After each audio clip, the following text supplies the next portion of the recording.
Hi, I'm Rachel Thompson, 38, and I have a story that still makes my blood boil. After my son Tommy's superhero-themed birthday party, a day I poured my heart into, my mother-in-law Helen secretly packed up all his presents and gave them to my sister-in-law Amy's son, Cooper, claiming he needed them more since his parents are divorcing. The party itself was magical. Tommy had been counting down for weeks, and the backyard had been transformed into a miniature Avengers headquarters. Red and blue balloon arches swayed in the breeze, cardboard cutouts of Iron Man and Captain America guarded the snack table, and superhero-themed music played softly in the background. "Mom, this is awesome." Tommy grinned, hugging me tight in his slightly oversized Spider-Man costume. His joy made every late night of planning worth it. "Only the best for my superhero," I smiled, adjusting his mask. But my smile faltered when Helen marched through the gate, trailed by Amy. Both were dressed in expensive sundresses, clearly ignoring my costume's encouraged request. "Rachel, dear," Helen began, her tone dripping with her usual condescension. "Couldn't you have done this at that indoor venue I mentioned? All this," she waved at the decorations, "seems a bit much for a child's party." Before I could respond, Tommy rushed over. "Grandma, Aunt Amy, look, I'm Spider-Man." Helen gave him a tight-lipped smile. "Yes, dear, though I must say, Cooper would have loved this theme too." Amy chimed in, her voice sugary sweet. "Poor Cooper was so disappointed he couldn't come. The divorce has been really hard on him, you know." I bit back my frustration. This was Tommy's day, not a therapy session for Cooper. "Well, Tommy's been looking forward to celebrating with his friends," I said firmly. "The kids should be arriving any minute." And soon they did. The yard filled with laughter as mini superheroes raced around, their faces painted with Iron Man masks and Captain America shields. Tommy's smile never wavered as we sang Happy Birthday and cut the cake. But Helen's presence loomed like a storm cloud. She cornered me by the drinks table. "Rachel, don't you think this is a bit excessive? Cooper never had such an elaborate party. And now, with everything going on." I took a deep breath. "This is Tommy's day, Helen. He's had a rough year with bullying, and—" Helen scoffed. "Oh, please. A few playground squabbles hardly compare to a divorce. Cooper is experiencing real trauma." I bit my tongue and returned to the party, determined not to let her ruin Tommy's special day. He was glowing as he opened each gift, marveling at action figures, Lego sets, and superhero gear. But Helen and Amy exchanged whispers and glances at the growing pile of presents. When the party ended, Helen offered to help clean up. "You must be exhausted, dear," she said, unusually sweet. "Amy and I can pack up the presents while you handle the goodie bags." Something felt off, but with kids running around and parents saying their goodbyes, I let it go. Later that evening, after Tommy had crashed in his Spider-Man costume, I went to bring his presents to his room, but the table where they'd been stacked was empty. "Mark," I called to my husband, trying to stay calm, "did your mom bring Tommy's presents inside?" Mark frowned. "She said she was loading them into her car to help us." My stomach dropped. I grabbed my phone and called Helen. "Of those presents," she said, as if we were discussing the weather, "I took them to Cooper's house. Poor boy needed cheering up, and Tommy had so many. It's good to teach kids about sharing." I was shaking. "You what?" "Those weren't yours to give away. They were Tommy's birthday gifts. His friends picked those out for him." "Now don't be dramatic," she replied dismissively. "Cooper's already opened them, and really, Rachel, it's a valuable lesson in generosity for Tommy." I hung up, seething. Mark, hearing everything, grabbed his phone. "She's gone too far this time," he muttered. But all I could think about was how I'd explain this to Tommy in the morning. Helen hadn't just stolen his gifts. She'd taken a piece of his joy, a piece of a memory I'd worked so hard to give him. And this time, I wasn't going to let her get away with it. The next morning, Tommy's heartache became my motivation.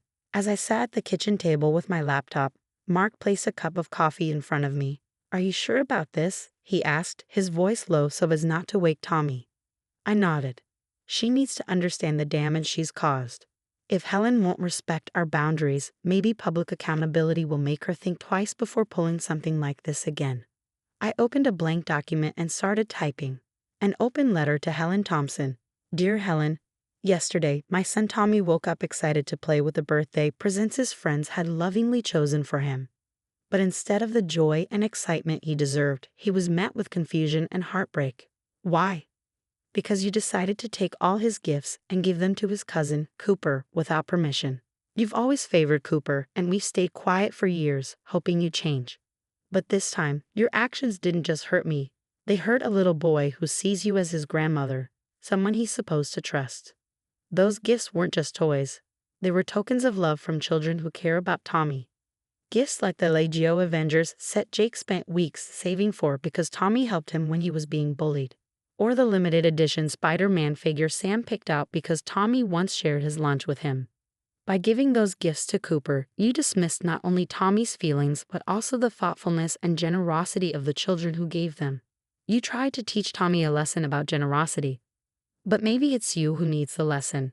About boundaries, respect, and fairness. I've spent years biting my tongue, enduring your subtle criticisms and favoritism. But you've gone too far. It's time for you to take responsibility and make this right. Return the gifts, apologize to Tommy, and show him that his feelings matter. Sincerely, Rachel. Mark read over my shoulder as I finished typing. This is good, but are you sure this will work?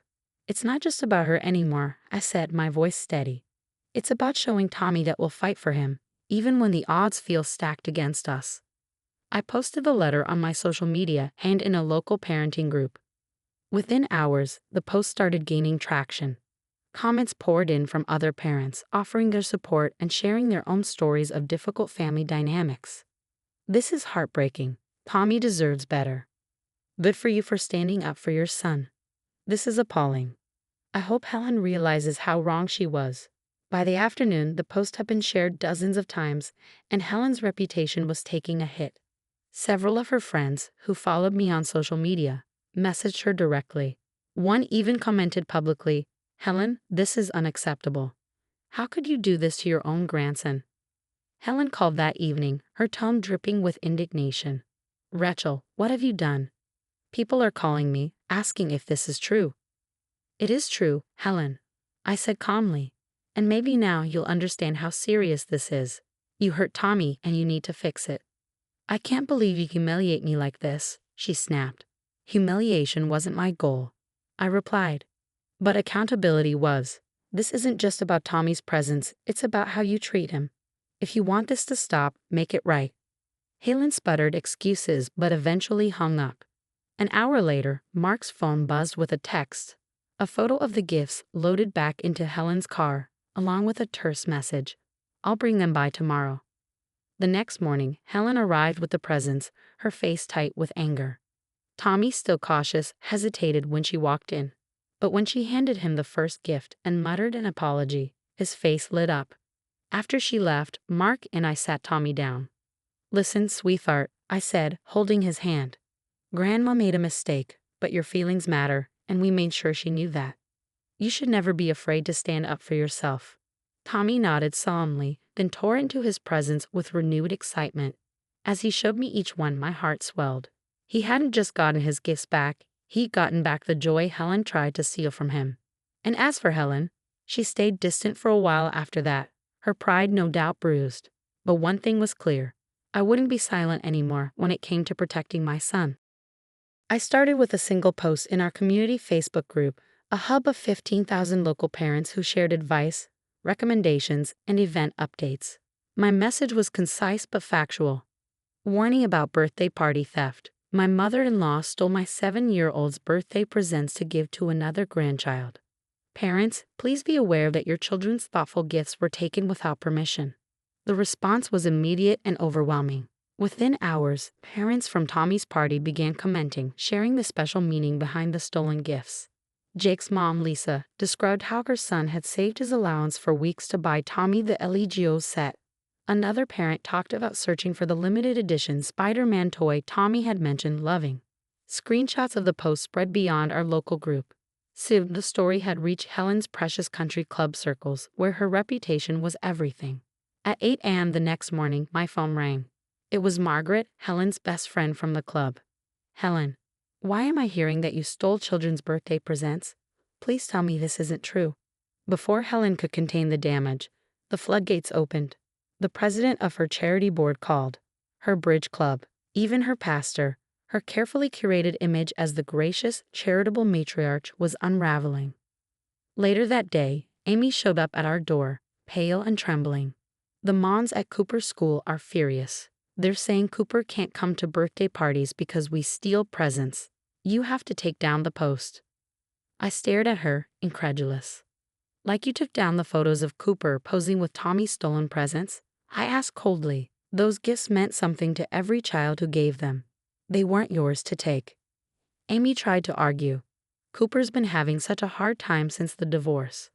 Stop using your divorce as an excuse, I snapped, cutting her off. Tommy's been bullied at school for months. Did you or Helen ever care about that? No, because Tommy's not your perfect golden child. He's just the one you can ignore. Amy's face crumpled. For a moment, I thought she might defend herself. But instead, she whispered, I didn't think about it that way. Cooper was upset, and Mom said this would make him feel better. And did it? Mark asked, stepping in. Did stealing from Tommy fix anything for Cooper? Before Amy could answer, the doorbell rang. Helen stood there, looking disheveled, an unusual sight for her.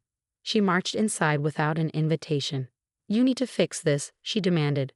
My reputation. It's exactly what you deserve, Mark interrupted sharply. Remember when Tommy was being bullied and you said he needed to toughen up? Meanwhile, you coddle Cooper for every little thing. Cooper's situation is different, Helen argued. Yes, it is, I said quietly, my voice steady. Cooper has two parents who love him and are going through a tough time. Tommy has a grandmother who makes him feel like he doesn't matter. My words seemed to land. Helen's bravado faltered, and she sank into the couch, looking older than I'd ever seen her. I just wanted to help Cooper, she murmured. By hurting Tommy, Mark pressed. The silence that followed was broken by the sound of small footsteps. Tommy stood in the doorway, still in his Spider-Man pajamas, his face uncertain. Helen looked at him, really looked at him, for what felt like the first time. I'm sorry, Tommy, she said, her voice trembling. Grandma made a big mistake. An hour later, Helen returned with all of Tommy's presents. Some were already opened, but they were all there. She even wrote a public apology on my Facebook post, admitting her actions and promising to make amends. 2 weeks later, Helen showed up with 2 identical Avengers Lego sets, one for Tommy, one for Cooper. She hesitated at the door. Maybe the boys could build them together. Tommy looked at me, seeking permission. I smiled and nodded. His face lit up. Cooper can come over. I'll show him my superhero headquarters. As the boys played, Helen sat beside me, her hands twisting in her lap. I've been unfair, she admitted softly. To all of you, I was so focused on Cooper's pain that I didn't see what I was doing to Tommy, or to you. It wasn't a perfect resolution. Years of favoritism had left scars, and trust wouldn't be rebuilt overnight. But as I watched Tommy excitedly showing Cooper his superhero collection, I felt a flicker of hope. Sometimes it takes a public fall from grace to confront private failings. Helen had learned that the hard way. But more importantly, Tommy learned that his feelings mattered and that his parents would always fight for him, no matter who stood in the way. What about you? Would you have exposed Helen's actions publicly or tried to handle it privately? Let me know your thoughts in the comments below.